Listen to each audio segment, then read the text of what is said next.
Assalamualaikum warahmatullahi wabarakatuh. Bismillahirrahmanirrahim. Alhamdulillahi rabbil alamin. Wa bihi nasta'inu ala umurid dunya waddin. Wassalatu wassalamu ala asyrafil anbiya'i wal mursalin Nabiyillahi Muhammadin wa ala alihi wa ashabihi wa dzurriyyatihi ajma'in, amma ba'd. Asyhadu an la ilaha illallah wa asyhadu anna Muhammadar Rasulullah wa ufawwidu amri ilallah. Innallaha basirum bil ibad. Hasbiyallahu la ilaha illa huwa alaihi tawakkaltu wa huwa rabbul arsyil azim. Qala Allah ta'ala fi kitabihil karim hikayatan an nabiyillahi Musa alaihi salam. Rabbi syrah li sadri wa yassir li amri wahlul 'uqdatam min lisani yafqahu qawli. Para alim, para asatid, para asatidah, para bapak dan ibu sekalian, hafizani wa hafizakumullah, bil khusus segenap pengurus pimpinan cabang Muhammadiyah Bekasi Timur 1, yang semoga pengurusnya dan warga Muhammadiyah yang hadir maupun yang tidak hadir semuanya saja selalu dalam naungan rahmat, barokah, perlindungan serta bimbingan Allah Subhanahu wa ta'ala. Amin Allahumma amin insyaallah.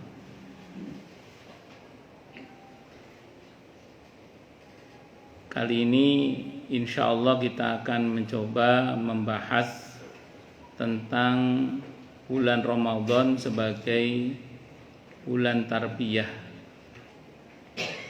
yang nanti dikaitkan dengan kepedulian, meningkatkan kepedulian sosial. Allahumma inna nas'aluka ilman nafi'a wa rizqan thayyiba wa amalan mutaqabbala wa fatahallahu lana futuhal arifin. Allahumma inna na'udzubika min ilmin la yanfa' wa amalin la yurfa' wa qalbin la yakhsha' wa du'a'i la yusma'. Allahumma ati anfusana taqwaha wa zakkiha anta khairu man zakkaha anta waliyuha wa maulaha. Allahumma barik lana fi sya'bana wa ballighna ramadhana. Amin Allahumma amin insyaallah. Bapak Ibu sekalian, hafizani wa hafizakumullah.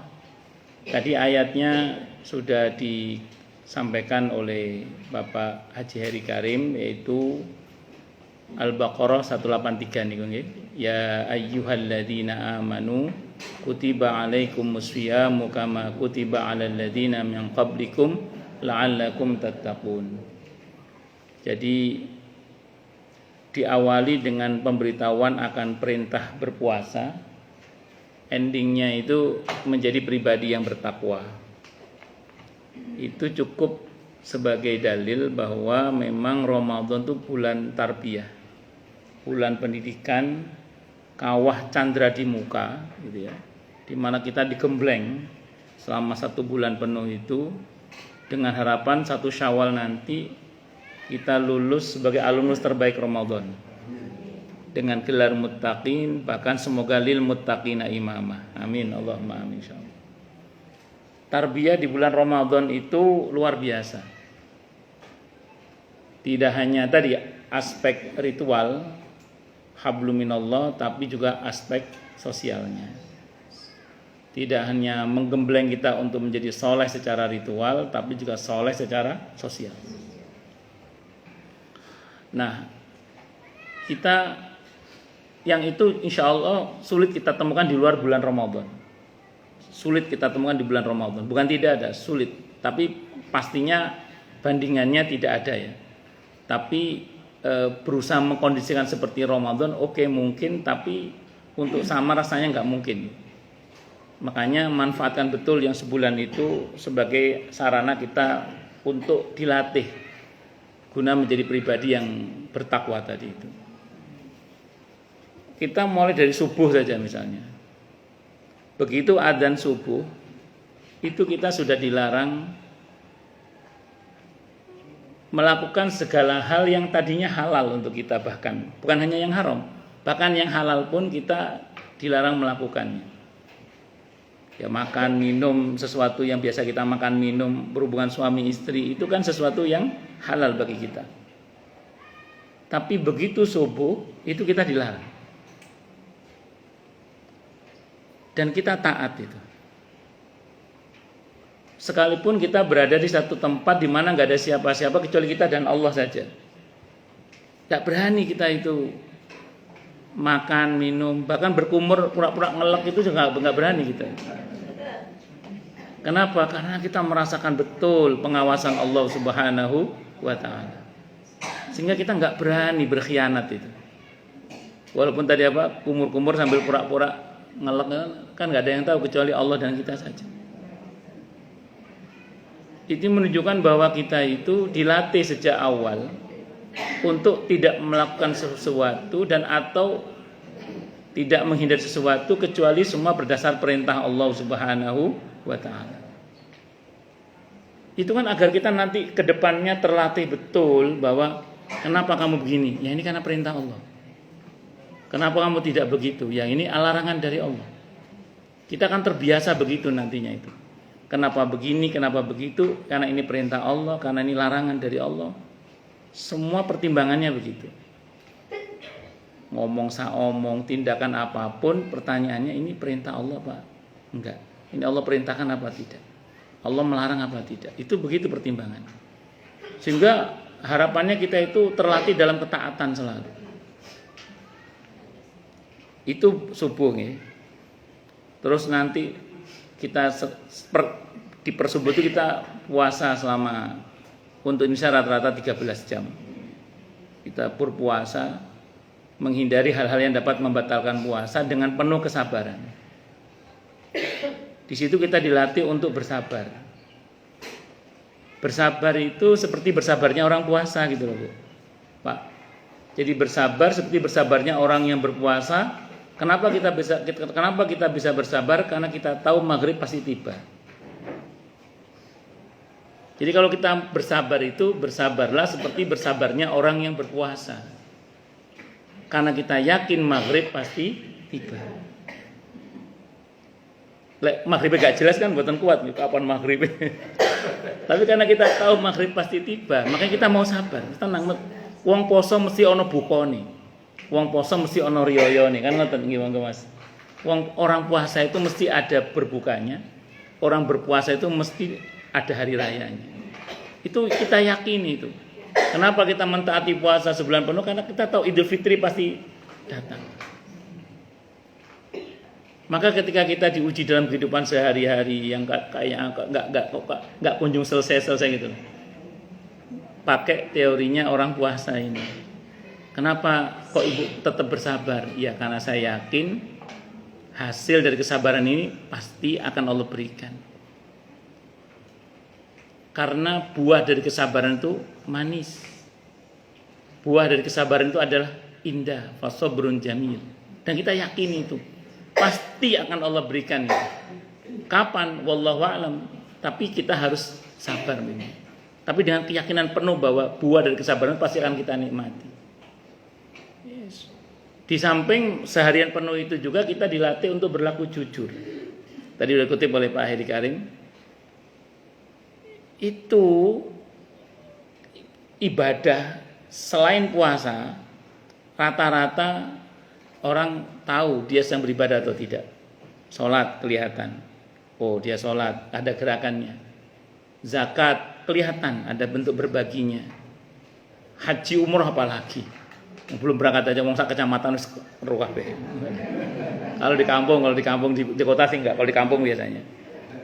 Wis singkat kata singkat cerita, ibadah-ibadah selain puasa itu kebanyakan orang tahu dia sedang beribadah. Tapi ibadah puasa ini satu-satunya ibadah yang menuntut adanya kejujuran. Menuntut adanya kejujuran. Karena saya ulang, tidak ada seorang pun yang tahu apakah kita berpuasa atau tidak kecuali Allah dan kita saja. Orang bisa saja ngaku-ngaku saya berpuasa, padahal dia tidak berpuasa, bisa saja. Karena memang saya ulang tidak ada yang tahu orang itu puasa atau tidak kecuali Allah dan dia saja. Tadi orang kumur-kumur ngelek juga nggak ada yang tahu kan? Kalau dia mau kan nggak ada yang tahu kecuali Allah dan dia saja yang tahu. Bahkan kepergok di siang hari di bulan Ramadan sedang makan dan minum saja, ketemu temannya, loh, gak puasa kamu? Itu kita masih bisa mengelak dan mengatakan, astagfirullah, lupa saya. Nah gitu, masih bisa ngomong gitu. Iya, makanya ibadah puasa ini betul-betul ibadah yang menuntut adanya kejujuran. Diharapkannya ke depannya itu kita betul-betul menjadi pribadi yang jujur. Tidak hanya sabar tapi juga apa tadi? Jujur. Karena seorang muslim itu harus jujur pertama kepada Allah, yang kedua kepada diri sendiri, yang ketiga pada sesama, itu seorang muslim. Jujur kepada Allah, Allah berfirman dalam Al-Qur'an di antaranya di surah Al-Hujurat ayat 15 itu. A'udzubillahi samii'il 'aliim minasyaitonir rajim. Innamal mu'minuna alladzina amanu billahi wa rasulihi tsumma lam yartabu wajahadu bi amwalihim wa anfusihim fi sabilillah ulaika humus shadiqun. Al-Hujurat nih. Al-Hujurat surah ke-49 ayatnya ayat 15. Saya tadi ngomong surat apa tadi? Al-Hujurat nih, betul. Ayat 15 kalau saya nggak salah. Betul Bang? Betul ya? Bahwasanya mukmin sejati itu adalah orang-orang yang telah beriman kepada Allah dan Rasul-Nya. Kemudian mereka tidak ragu-ragu dalam mengimani Allah dan Rasul-Nya. Karena tidak ragu dibuktikan dengan jihad, kebersihan berjuang. Berjuang dengan harta dan diri mereka. Di mana berjuangnya? Di jalan Allah. Ulaika humus shadiqun. Mereka itulah orang-orang yang shadiqun. Shadiqun itu dari kata sidqun artinya jujur, benar dan bersungguh-sungguh artinya. Maka ulaika humus shadiqun, mereka itulah orang-orang yang jujur, benar dan bersungguh-sungguh dalam mengimani Allah dan Rasulnya Muhammad sallallahu alaihi wasallam. Sampai sini benar-benar bisa dipahami ya Bu ya, Bapak ya. Nah, jadi ayat ini menunjukkan kalau kita ngaku beriman kepada Allah dan Rasulnya dan kita tidak ragu dalam mengimani Allah dan Rasulnya, maka buktikan sebagai bentuk bahwa kita ini jujur dalam mengimani Allah dan Rasulnya. Buktikan dengan apa? Dengan kebersediaan berjuang, berjihad dengan harta dan diri kita di jalan Allah. Dalam konteks kekitaan ya jadi pengurus masjid, pengurus mushola, pengurus majelis taklim, gabung di organisasi dakwah seperti di Muhammadiyah ini misalnya, atau di lembaga-lembaga dakwah yang lain, majelis taklim, apapun lah, yang penting kita ikut berjuang di jalan Allah pokoknya. Kalau nggak bisa jadi pengurusnya aja jadi anggotanya atau jadi donaturnya. Karena orang itu macam-macam, orang itu apa? Macam-macam. Ada kalau rapat diundang nggak pernah datang. Kalau ada acara alasannya mesti ada saja karena undangan sini, undangan situ, atau ada acara keluarga. Tapi transferannya lancar itu ya ada. Kan ada begitu ya. Diundang rapat nggak pernah datang, kalau ada acara juga nggak pernah datang, tapi sering hubungi ketua PCM-nya, ada yang kurang nggak Pak? Begitu ada yang kurang langsung transfer. Nah, ada itu lancar transferannya itu juga ada. Ya, yang penting terlibat dalam perjuangan di jalan Allah. Tapi ada juga kalau rapat usulannya banyak gitu ya, tapi begitu suruh kerja hilang, itu ya ada gitu. Ya macam-macam, berarti dia nyumbang pemikirannya. Yang penting mau terlibat dalam perjuangan di jalan Allah. Mau. Paham nggih? Nah, macam-macam lah, macam-macam.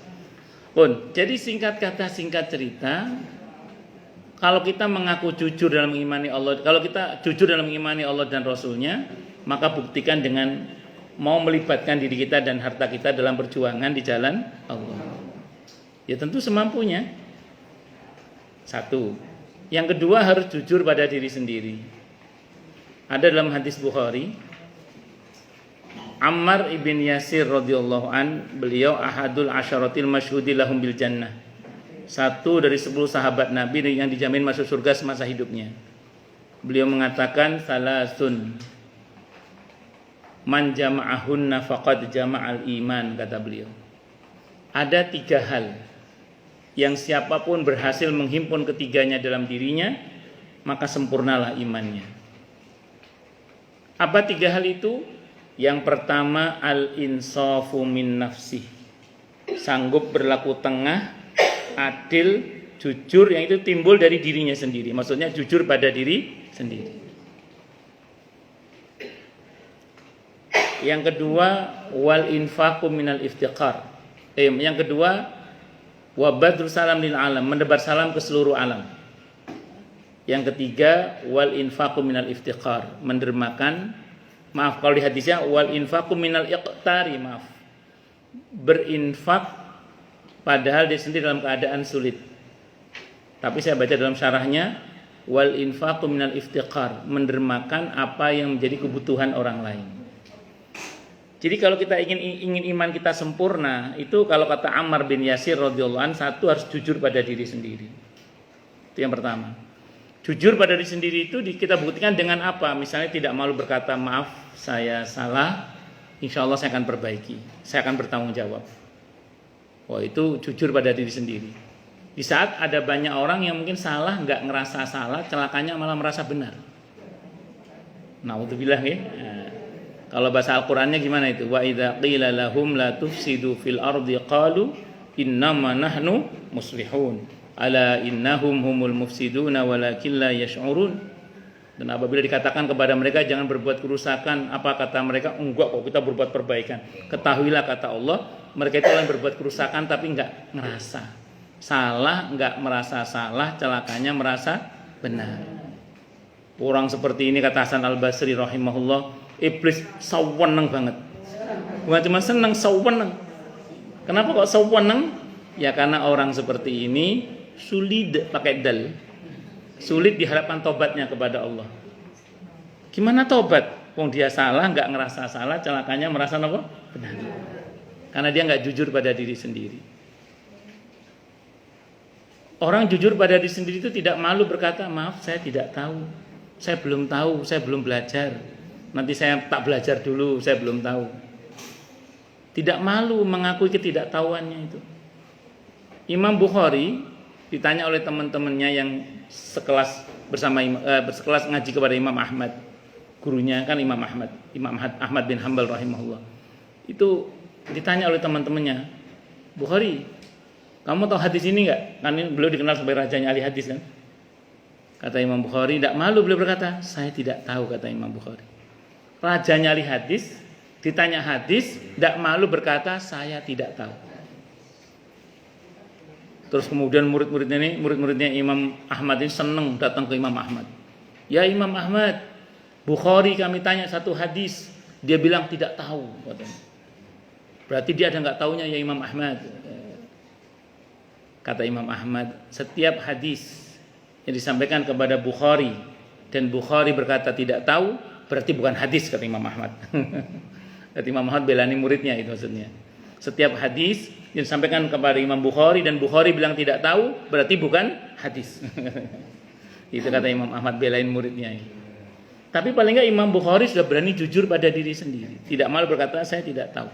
Karena sangat berbahaya sekali kalau kita mengatakan tahu padahal kita tidak tahu. Bodoh enggak ngerasa bodoh, celakanya merasa pinter. Sok pinter namanya. Sotoy.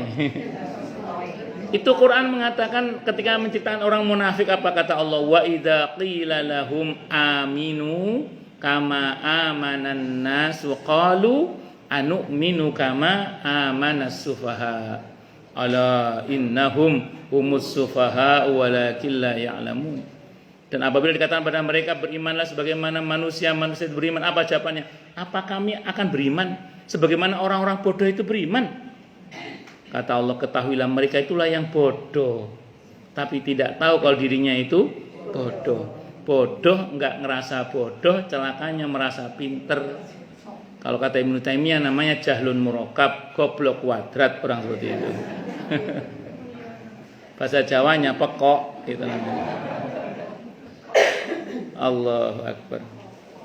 Saya mau bilang goblok nanti dikira bakul es teh itu kan enak. Takutnya kemana-mana nanti, makanya saya nggak ngomong itu. Ya, kalau pekok kan belum populer pekok. Nah itu bodoh nggak ngerasa bodoh, celakanya merasa pinter. Kalau dia sok tahu dalam masalah memasak, paling bikin roti bantet. Kalau dia sok tahu dalam hal memasak, mau bikin rawon jadinya semur. Ya kan, saya itu pernah ada orang Kebumen mau WA saya, Ustadz mau saya kasih rawon, mau bu, rawon dengkul, mau bu, mau. Saya bilang, saya dikasih rawon yang mau lah.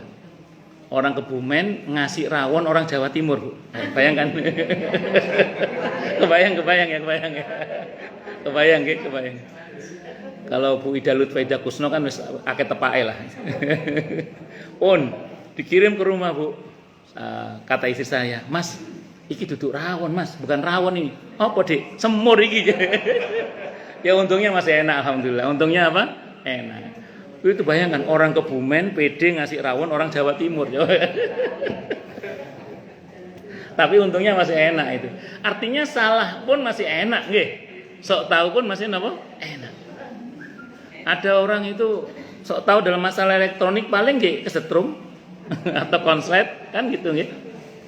Tapi kalau sok tahu dalam masalah agama, itu yang hadis Sahih Muslim itu, ciri tanda-tanda kiamat itu, orang mengangkat pemimpin yang bodoh, mereka minta fatwa kepadanya, dijawab dengan kebodohannya, akhirnya sesat menyesatkan, dolun mudillun, sesat menyesatkan, dollu wa adallu, mereka sesat dan menyesatkan.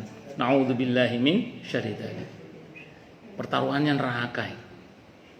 Makanya kita belajar dari puasa ini untuk berlaku jujur pada diri sendiri. Di samping tadi menebar salam ke seluruh alam itu pengertiannya secara harfiah, Assalamualaikum itu harfiah.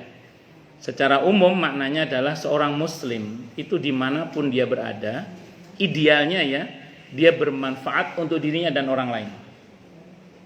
Kalau tidak bisa bermanfaat bagi orang lain, paling tidak jangan meresahkan orang lain. Karena al-muslimu man salimal muslimuna min lisani wa yadi. Muslim yang baik adalah ketika muslim yang lain selamat dari gangguan lisan dan tangannya.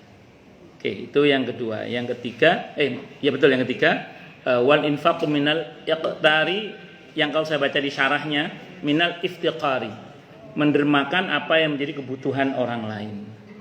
Maka panjenengan dengan programnya tadi yang oleh Bapak Ketua sampaikan tadi itu sudah bagus lah.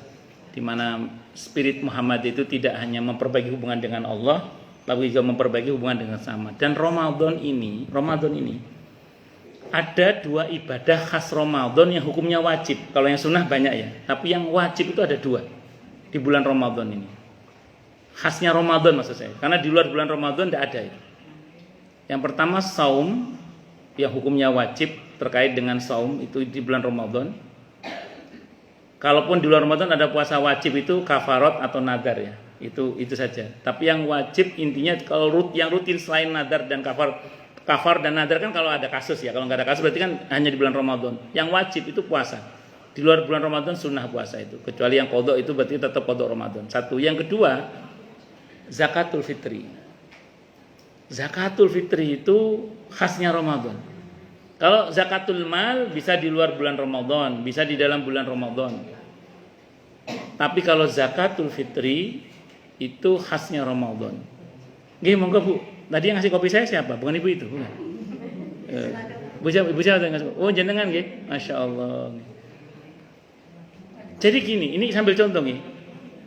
Biar Ibu ini lega, saya minum dulu aja kopinya nggih. Soalnya tadi di Kemang minumnya teh. Izin minum nggih.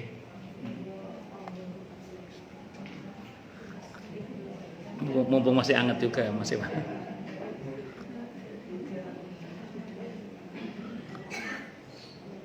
Alhamdulillah.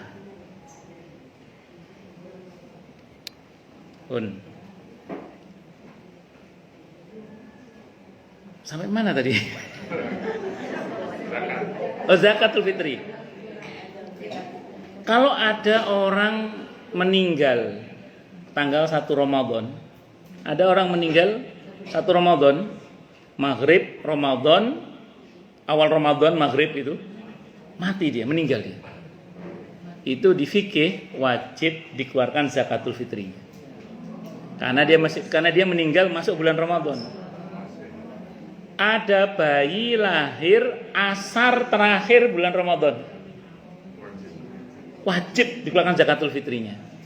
Kalau maghrib gimana Ustaz? Beda pendapat ulama. Kalau maghrib kan sebelum sholat id ya, ada bayi lahir maghrib, karena maghrib itu sudah 1 Syawal. Iya, sudah 1 Syawal. Pertanyaannya wajib zakatul fitri apa enggak? Ulama beda pendapat kalau yang itu. Tapi kalau lahir masih Ramadan asar, maghrib Idul Fitri udah itu. Maghrib asar Ramadan terakhir lahir, wajib dikeluarkan zakatul fitri. Jadi itu khasnya Ramadan. Saum hubungannya langsung dengan Allah, zakat hubungannya dengan sesama. Hablum minallah, hablum minan nas. Dan di antara syarat kemuliaan dalam Islam adalah harus baik hubungannya dengan Allah dan harus baik hubungannya dengan sesama. Ali Imran ayat 112 itu ya. Wa duribat alaihimud dhillatu ainama thuqifu illa bihablim minallah wa hablim minan nas. Ditimpakan kehinaan dimanapun mereka berada, kecuali dengan tali hubungan baik mereka dengan Allah dan tali hubungan baik mereka dengan sesama. Pun satu. Kok satu? Yang kedua, jujur pada diri sendiri ya. Sekarang yang ketiga, jujur pada sesama. Ramadan melatih kita untuk jujur pada sesama. Karenanya kemudian di dalam hadis riwayat muttafaqun alaih Bukhari Muslim hadisnya, Nabi bersabda, al-bay'ani bil khiyari ma lam yatafarraqa fa in sadaqa wa bayyana burika lahum fi bai'ihima wa in katama wa kadzaba muhiqat barakatu bai'ihima. Dua orang yang sedang transaksi jual beli boleh pilih jadi atau tidak transaksinya. Kalau keduanya jujur dan berterus terang, Allah akan berkahi transaksinya. Kalau keduanya berdusta dan menutup-nutupi, Allah akan hilangkan keberkahannya. Nauzubillahi minasyaitonir rajim. Maka dalam bermuamalah pun kita harus jujur. Ini kan menjelang bulan Ramadan, banyak ibu-ibu yang senang ya. Senang karena pesanan nastar banyak. Orderan banyak, semua macam-macam. Apalagi THR. Iya. Pun apa nggak boleh nggak apa-apa. Cuman harus jujur. Kalau nastar bikinan tetangga, jangan ngomong bikinan sendiri. Ini bikin sendiri loh ini, padahal punya tetangga yang bikin misalnya.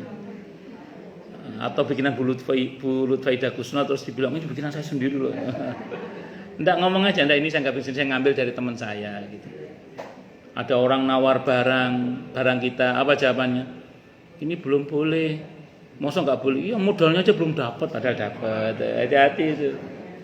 Ya umum aja, jangan bohong, hati-hati. Sering ngontong-ngontong kan? Nggih. Ngontong-ngontong, ada yang gitu ya? Mana orangnya? Enggak datang.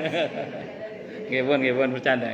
Tapi itu penting loh itu. Jangan sampai, karena bisa hilang barokah. Kalau hilang barokahnya bisa hilang kebaikannya. Banyak pun yang kita peroleh, kalau cara-cara mendapatkan nggak jujur, luarnya saja nikmat, dalamnya laknat. Sehingga cepat atau lambat apa yang kita peroleh itu jadi masalah bagi kita, naudzubillah, baik di dunia terlebih di akhirat nanti kalau nggak tobat. Naudzubillahi min syarri dzalik.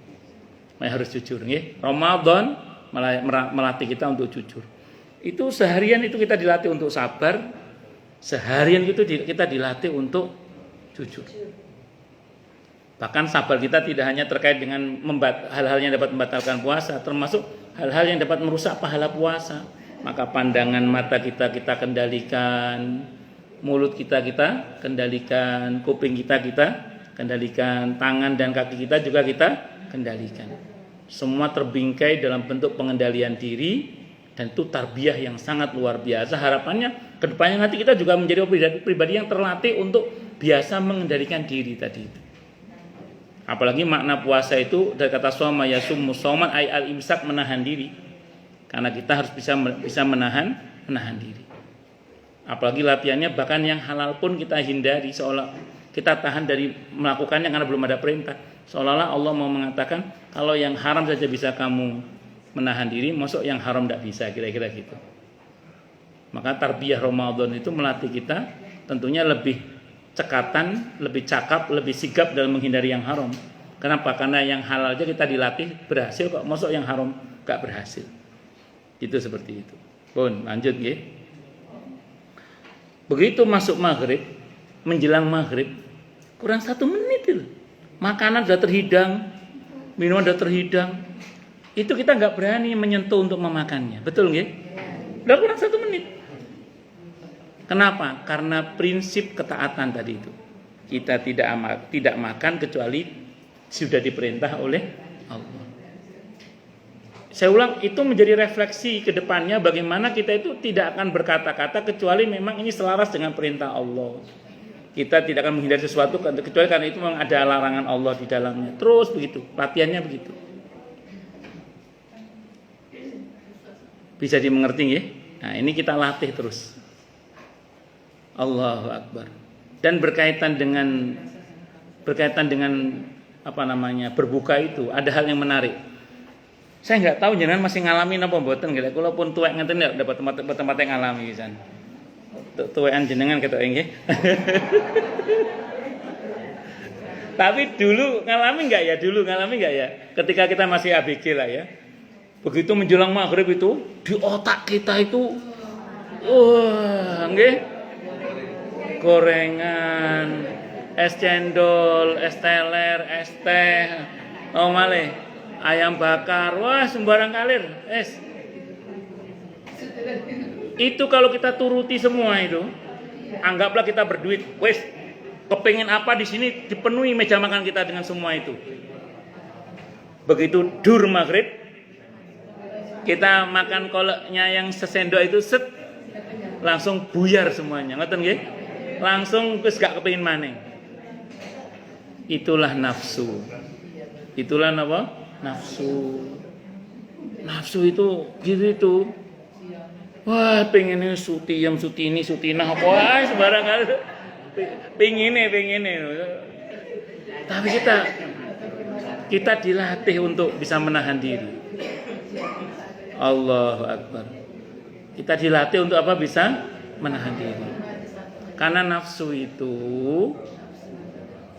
jenis makhluk yang kalau dituruti maunya ujungnya itu jelek. Kalau bahasa Al-Qur'annya an-nafsul ammaratu bisu. Kecenderungannya nafsu itu ngajak yang enggak bener lah gampang. Tapi dibunuh enggak bisa nafsu itu. Karena dia bagian dari diri kita. Maka perintah agama terkait dengan nafsu adalah harus dikendalikan. Nah, Ramadan itu melatih kita mengendalikan diri itu, Ramadan itu.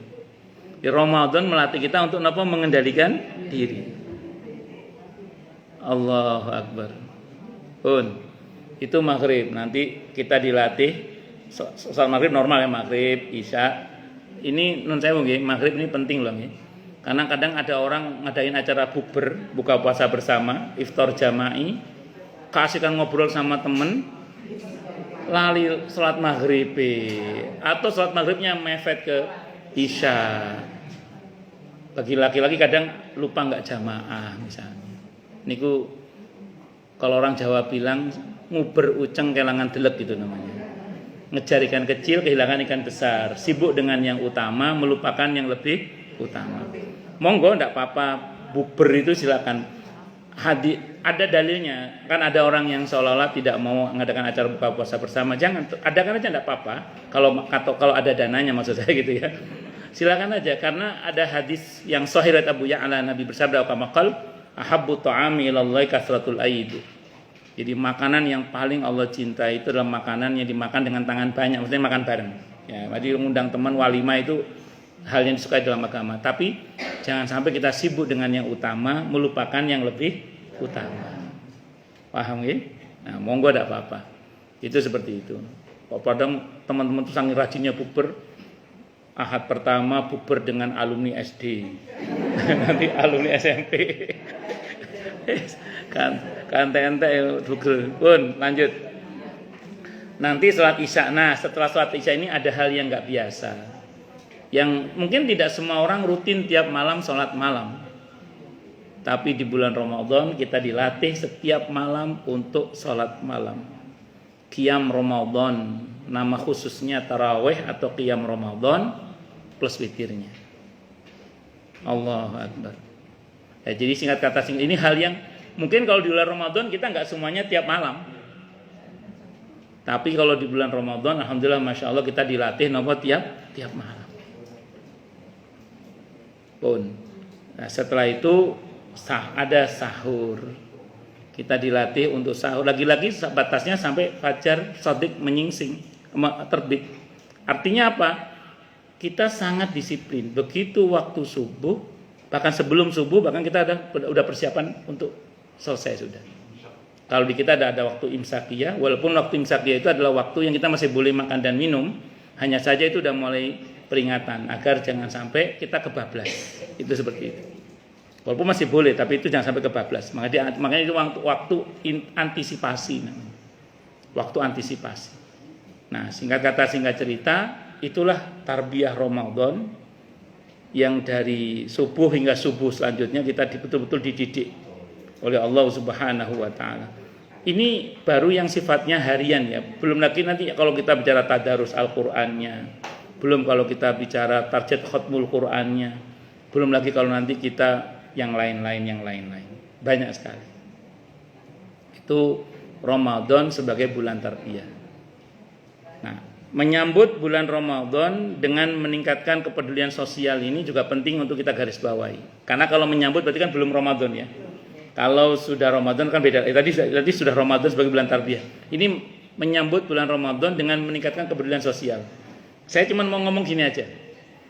Kan bulan Ramadan tuh pahala diobral nggak ukuran ya. Kelipatannya itu nggak biasanya lah pokoknya. Barokah diobral nggak ukuran, rahmat diobral nggak ukuran, ampunan dan pemaafan Allah diobral nggak ukuran, jaminan bebas dari api neraka itu tiap malam.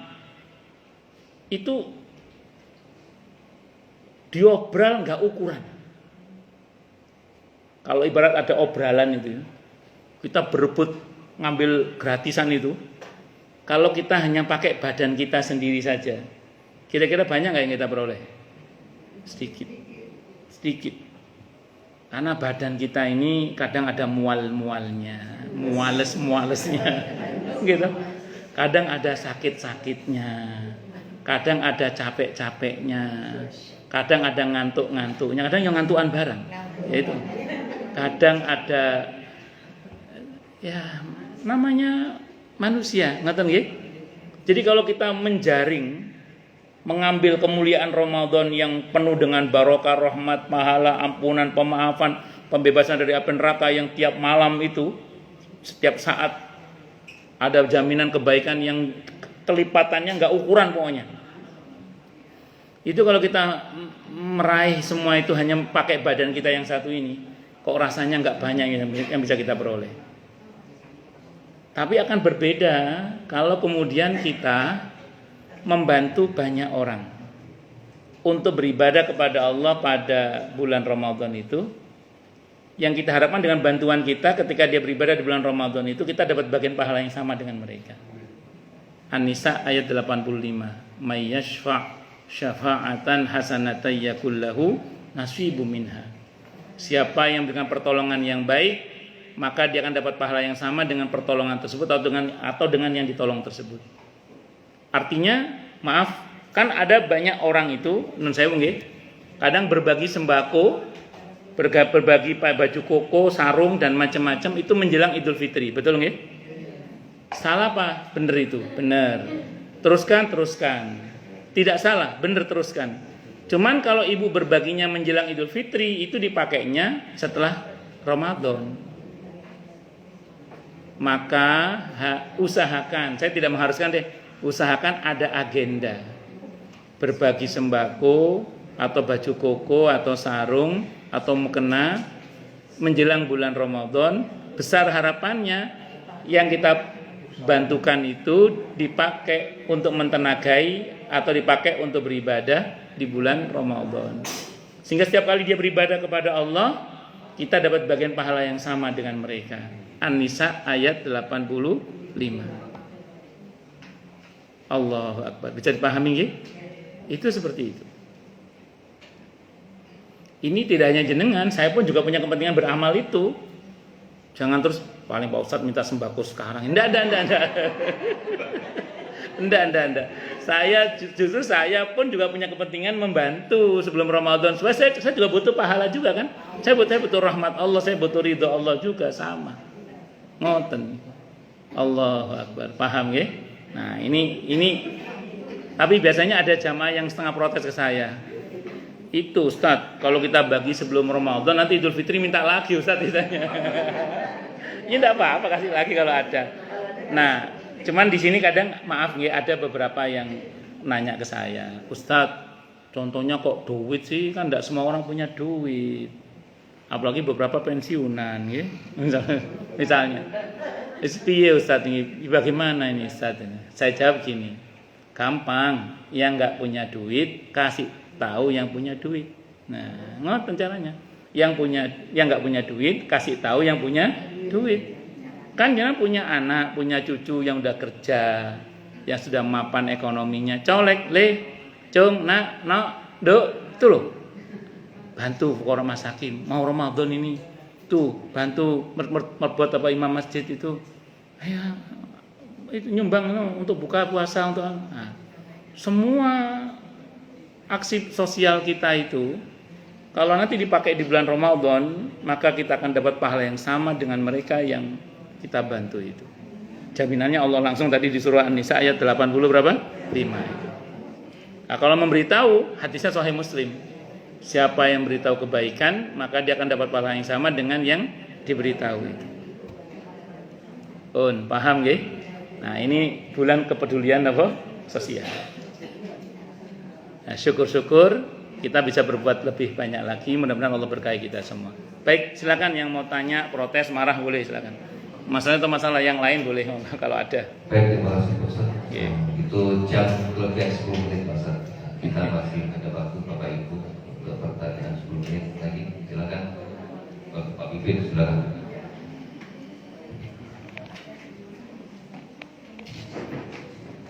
Bismillahirrahmanirrahim. Assalamualaikum warahmatullahi wabarakatuh. Waalaikumsalam warahmatullahi wabarakatuh. Tentang kewajiban bulan Ramadan, Ustaz. Tadi disampaikan bahwa menerima ada 2 kewajiban. Yang pertama yaitu saum. Yang kedua zakatul fitri. Dalam Al-Quran surat Al-Baqarah ayat 185 bunyinya kira-kira A'udzubillahi minasyaitonir rajim. Syahrul Ramadan alladzi unzila fihi al-Qur'an lin-nasi wa bayyinatin minal huda wal furqan. Jadi bulan Ramadan ini diturunkan Al-Quran. Nah, kaitannya apakah 2 aja ya Pak kewajiban Ramadan? Membaca Quran termasuk kewajiban kan? Kemudian kriteria atau cara yang benar untuk membaca Quran itu apa? Jumlah khatamnya sekian kali, Bagus. atau pemahamannya Bagus. sekian kali. Saya sendiri kayaknya untuk khatam 2 kali itu sulit. Betul. Pakai dal. Apalagi sulit karena ya kita sebagai pengurus masjid tadi. Nggih. Dan lagi memang untuk mengerti daripada ayat memang perlu kaji. Nggih. Bagaimana Ustaz? Nggih. Kemudian Assalamualaikum warahmatullahi wabarakatuh. Waalaikumsalam warahmatullahi wabarakatuh. Kalau dibilang wajib, konsekuensi wajib itu gini loh. Dikerjakan dapat pahala, ditinggalkan berdosa. Berarti orang yang enggak baca Al-Quran di bulan Ramadan dia berdosa. Itu kan konsekuensinya. Jadi saya tidak berani mengatakan itu wajib.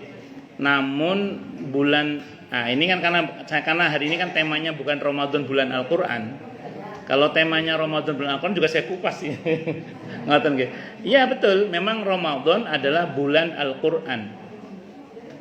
Nabi kita Muhammad sallallahu alaihi wasallam kalau masuk bulan Ramadan itu tiap malam sependek yang saya baca ya, tiap malam tadarus Al-Quran dengan malaikat Jibril.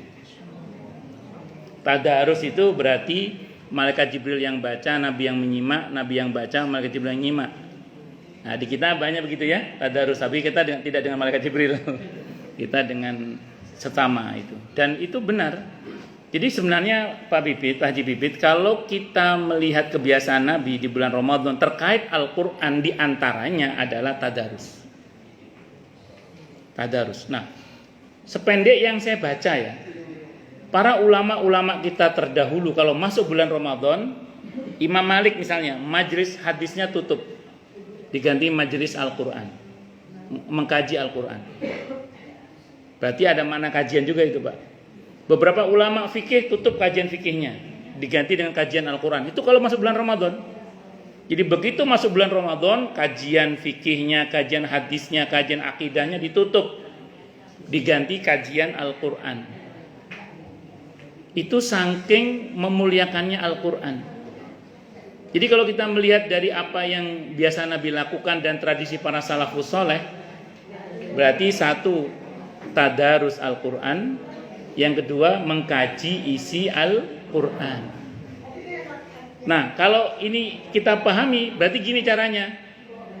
Yang pertama, tadarus itu lebih kepada memperbaiki bacaan, betul nggih?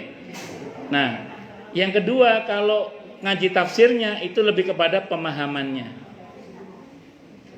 Masalahnya kadang kata Pak Jibril tadi enggak semua guru mengadakan kajian tafsir Al-Quran, itu masalahnya Ustaz.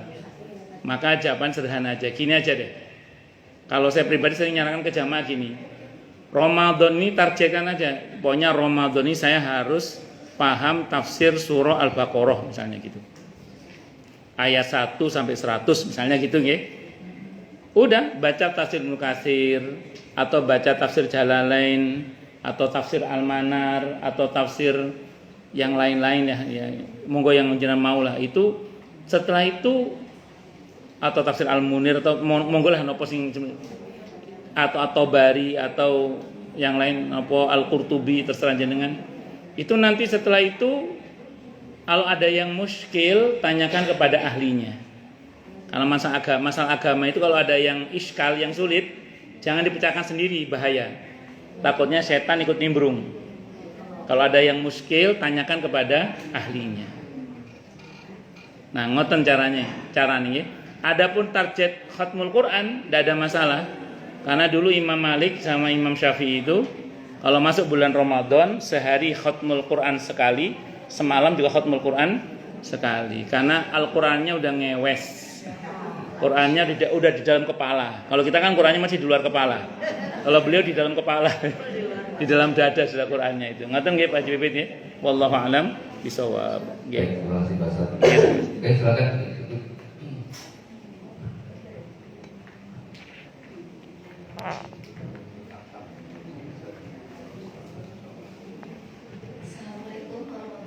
Waalaikumsalam warahmatullahi wabarakatuh. Terkait Ramadan, saya akan menanyakan tentang fidyah. Nggih, boleh.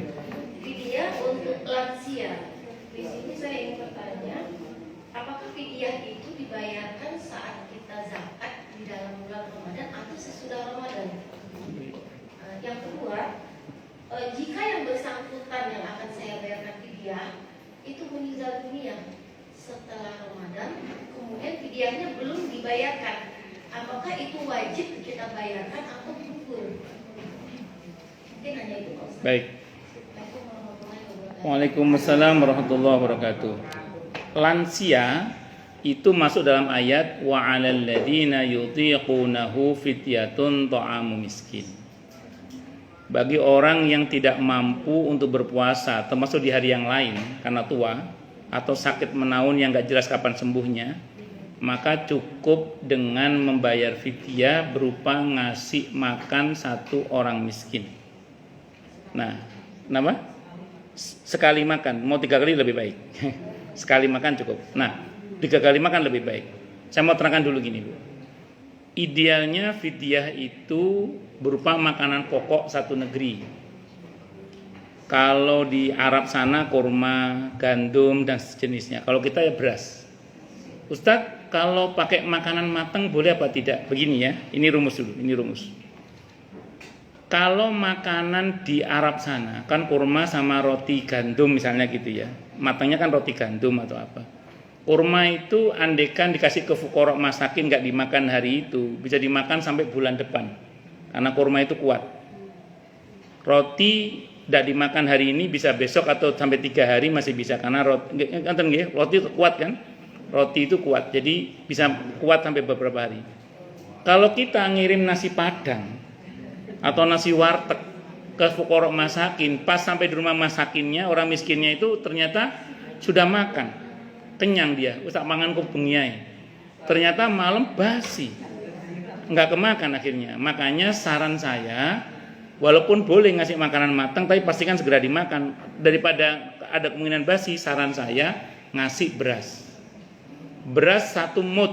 1 mut itu di fikih itu 6 ons atau 7 ons. 1 liter lah. Per 1 hari tidak puasa 1 liter. Karena beras harus dimasak, sepatutnya lah ditambah dengan uang lauknya. 1 liter plus 10.000 misalnya. Tidak ada masalah supaya dia ada lauknya lah. Itu per hari. Ustadz kalau ngasih uang bagaimana? Begini, kan perintahnya di ayatnya ngasih makan kan? Kalau kita ngasih uang, takutnya nggak dibuat makan, dibuat beli pulsa, takutnya. Makanya sebaiknya ngasih beras. Nah, singkat kata singkat cerita, karena perintahnya ngasih makan tadi Bu. Nah, singkat kata singkat cerita, kalau ibu misalnya mau mempraktekkan ini untuk orang yang jualan sihat tadi, idealnya per hari di mana beliau tidak puasa keluarkan 1 liter beras. Per hari di mana beliau tidak puasa keluarkan 1 liter beras. Begitu idealnya. Kalau tidak mungkin, dikit saat malu ngasihnya. Kalau nanti nunggu sebulan selesai, boleh nggak Ustaz? Jawabannya, kalau merujuk pada prakteknya sahabat Anas bin Malik radhiyallahu anhu boleh. Sahabat Anas bin Malik radhiyallahu anhu itu kan beliau meninggal usia 90 tahun lebih. Udah nggak kuat puasa beliau saat itu. Beliau mengganti dengan fidyah. Di akhir Ramadan diundang orang miskin sebanyak bilangan Ramadan itu, suruh makan di rumahnya, entek ngamek kurang berkat. Itu sahabat Anas. Kalau ibu mau seperti itu juga boleh, nggak apa-apa. Nah, jadi kalau misalnya Ramadannya 30 hari, maka 30 liter ibu bagi ke fuqara masakin. Tidak harus ke 30 orang. 30 liter itu nggak harus ke 30 orang. Bisa ke 10 orang tapi senilai 30 liter itu. Jadi misalnya ada 1 keluarga miskin, 2 keluarga lah, 1 keluarga isinya 5, 10. Jadi ibu kasih ini 15 liter, 15 liter, tidak apa-apa, tidak ada masalah. Yang penting senilai 30 liter itu. Plus uang lauknya tadi, per liter kita kasih 10.000 lah misalnya. Misalnya gitu ya. Atau 5.000 juga nggak apa-apa, semampunya lah kalau itu. Lauknya itu semampunya. Bisa dimengerti Bu ya, 1 dulu. Yang kedua, kalau yang bersangkutan meninggal dunia, apakah gugur kewajiban fidyahnya? Tidak gugur, tapi justru menjadi kewajiban ahli waris untuk membayar fidyahnya. Dari mana bayar fidyahnya? Dari harta waris tinggalannya kalau ada tadi. Kalau nggak ada dari anak-anaknya patungan untuk bayar apa? Fidyahnya itu. Saya kira itu Bu. Wallahu a'lam bishawab. Gitu ya Bu ya? Oke. Sami-sami. Cukup. Ada lagi? Cukup. Cukup itu tadi ya? Oke. Baik, terima kasih Pak Ustaz atas ilmunya. Semoga Pak Ustaz diberi kesehatan. Amin, amin, amin. Sebelum ditutup, saya akan berikan maklumat untuk infak pagi ini kita terkait